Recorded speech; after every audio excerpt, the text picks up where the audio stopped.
ઝડપાયું ₹11 કરોડનું ચરસ। દ્વારકામાંથી ઝડપાયેલા ચરસને લઈને મોટા સમાચાર। ઝડપાયેલા 21 કિલો ચરસની અંદાજિત કિંમત ₹11 કરોડ છે। મોજપના દરિયાકાંઠેથી ચરસના 20 પેકેટ ઝડપાઈ આવ્યા છે। મોજપના દરિયાકાંઠેથી ચરસના 20 પેકેટ મળી આવ્યા છે। તો તપાસ શરૂ કરવામાં આવી છે। દ્વારકામાંથી ઝડપાયેલા ચરસને લઈને આ સૌથી મોટા સમાચાર।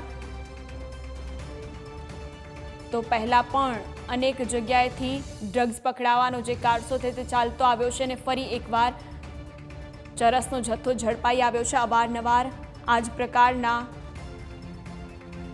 તો 11 કરોડ ખૂબ જ મોટી રકમ છે આ ચરસની। 11 કરોડનો ચરસ ઝડપાઈ આવ્યો છે। ઝડપાયેલા 21 કિલો ચરસની કિંમત અંદાજિત ₹11 કરોડ છે। 11 કરોડનો ચરસ ઝડપાઈ આવ્યો છે। મોજપના દરિયાકાંઠેથી આ 20 પેકેટ ચરસના ઝડપાયા છે। તો આગળ કાર્યવાહી શરૂ કરવામાં આવી છે। આ ચરસ ક્યાંથી આવ્યું તેને લઈને તપાસ કરવામાં આવી રહી છે।